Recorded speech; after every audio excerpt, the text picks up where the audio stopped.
स्वतःला आध्यात्मिक गुरु म्हणून घेणाऱ्या भोंदू अशोक खरातच्या पापाचा घडा आता भरत चाललाय।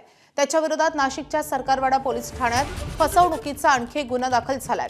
एका कांदा व्यापाऱ्याला प्लॉट विक्री व्यवसायात गुंतवणुकीचा आमिष दाखवून तब्बल 85 लाख रुपयांना गंडा घातल्याचं तपासात निष्पन्न झालंय।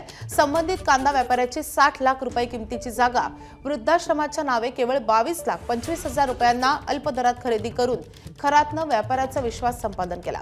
त्यानंतर या बदल्यात दुसऱ्या एका चांगल्या लोकेशनवर जागा मिळवून देण्याचा आणि प्लॉट विक्रीच्या व्यवसायातून मोठा नफा मिळवून देण्याचा आमिष त्याने दाखवले।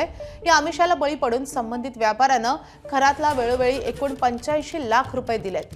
तसंच पैसे आणि जागेसाठी तगादा लावू नकोस, अन्यथा तुझ्यावर देवाचा कोप होईल असा शाप देत कांदा व्यापाऱ्याची फसवणूक केल्याचं उघड झालंय।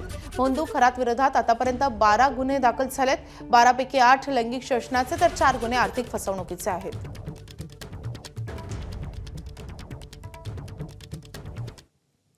तर सामाजिक कार्यकर्त्या अंजली दमान यांनी खरात प्रकरणात खळबळजनक आरोप केलेत। खरातचा वर्षभराचा सीडीआर हाती लागल्याचा दावा दमान यांनी केलाय। यावर खासदार संजय राऊतांनी प्रतिक्रिया दिली आहे। मुख्यमंत्री कार्यालयाशिवाय एवढी गुप्त माहिती बाहेर येऊ शकत नाही, त्यामुळे फडणवीसांच्या टार्गेटवर कोणीतरी आहे असा दावा राऊतांनी केलाय।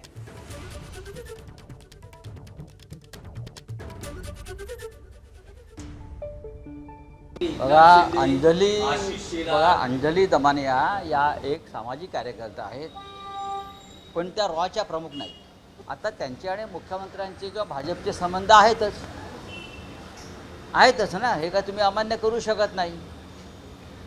पण तरी ती माहिती त्यांच्या माध्यमातून जर सरकार बाहेर काढत असेल, याचा अर्थ सरकारच्या टार्गेटवर कोणीतरी आहे। म्हणजे देवेंद्र फडणवीस यांच्या टार्गेटवर त्यांनी एक निशाणा धरलेला आहे। तो निशाणा धरला का वगैरे धरला तो आता तुम्हाला कळेल हा निशाणा काय आहे तो। एबीपी माझा, उघडा डोळे बघा नीट।